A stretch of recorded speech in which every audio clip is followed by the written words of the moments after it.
आदरणीय मेरे प्रिय दोस्तों और भक्तों, महाभारत में अगले वृत्तांत में चलने से पहले आपको याद दिला दूं कि पिछले अपने एपिसोड में मैंने आपके समक्ष जब दोनों पक्ष आमने सामने युद्ध के लिए तैयार हो गए, कौरव सेना का सेनापति पितामह भीष्म को बना दिया गया और दूसरी तरफ से पांडवों की तरफ से अर्जुन, जो कि जिनके सारथी श्री कृष्ण थे।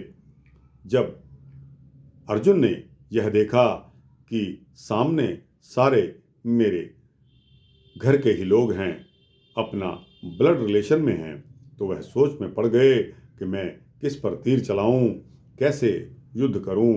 उनके हाथ से गांडीव धरा का धरा रह गया और वह बैठ गए।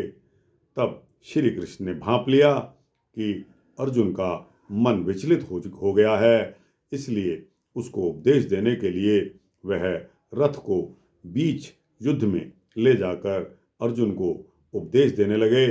उस उपदेश को जब सभी ने सुना और अर्जुन का जो मन विचलित हो गया था उसको ठीक करने के लिए कि यह धर्म युद्ध है, इसमें कोई अपना पराया नहीं होता, तो यह उपदेश भगवत गीता के नाम से प्रसिद्ध हुए। तो दोस्तों, भगवत गीता और कुछ नहीं, उसी का डिटेल्ड अध्ययन है जो शब्द श्री कृष्ण ने महाभारत के युद्ध में कहे थे। तो दोस्तों, आगे चलते हुए अब आपके समक्ष यह वृत्तांत रख रहा हूँ कि अचानक जब युद्ध प्रारंभ होने से पहले हलचल शुरू हो गई। इसका क्या कारण था? तो दोस्तों, उस हलचल के बारे में मैं आपके समक्ष यह वृत्तांत रखने वाला हूँ। बहुत ही छोटा सा वृत्तांत है और हार्डली 3-4 मिनट का होने वाला है। अतः आपसे विनती है कि बने रहिए। इस वृत्तांत के अंत तक आपको पता चल जाएगा कि युद्ध प्रारंभ होने से पहले अचानक क्या हलचल शुरू हुई।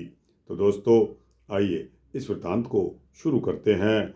युद्ध प्रारंभ होने से पहले, जब युद्ध प्रारंभ होने ही वाला था कि पांडवों की सेना में अचानक हलचल शुरू हो गई।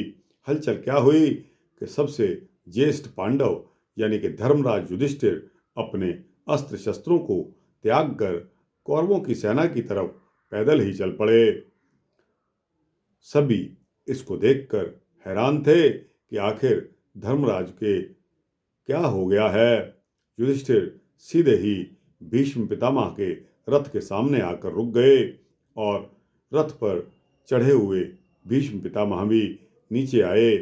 तो युधिष्ठिर ने उनके चरण स्पर्श किए और बोले कि पितामह, दुर्योधन द्वारा विवश किए जाने पर हम सब युद्ध करने को प्रवृत्त तो हुए हैं, कृपया हमें अपना आशीर्वाद दे दीजिए। तब युधिष्ठिर की विनम्रता और आदर भाव को देखकर भीष्म पितामह बहुत प्रसन्न हुए और बोले कि पुत्र, विजयी भव, तुम्हारी विजय हो, मेरी शुभकामनाएं हमेशा आपके साथ हैं। तब भीष्म पितामह का आशीर्वाद ग्रहण करने के पश्चात युधिष्ठिर ने गुरु द्रोणाचार्य, फिर कृपाचार्य और अपने मामा शल्य के पास चले गए और उनसे युद्ध प्रारंभ करने की अनुमति और आशीर्वाद प्राप्त किया। सभी युधिष्ठिर की सहृदयता से बहुत प्रसन्न थे और उन सभी ने उन्हें युद्ध में विजय प्राप्त करने का आशीर्वाद दिया कि विजयी भव।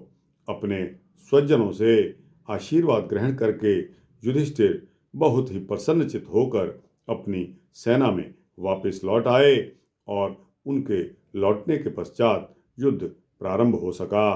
तो दोस्तों, युद्ध प्रारंभ होने से पहले पांडवों की सेना में अचानक क्या हलचल शुरू हुई, इसका उत्तर आपको मिल गया होगा।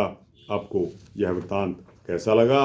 अच्छा लगा हो तो इसको लाइक और शेयर करते हुए अपने दोस्तों, भक्तों, मित्रों, जिज्ञासुओं को भेजना और इस चैनल को सब्सक्राइब कर देंगे तो आपको इसी तरह के सूक्ष्म भक्ति वृत्तांत मिलते रहेंगे, ऐसा मेरा आश्वासन है।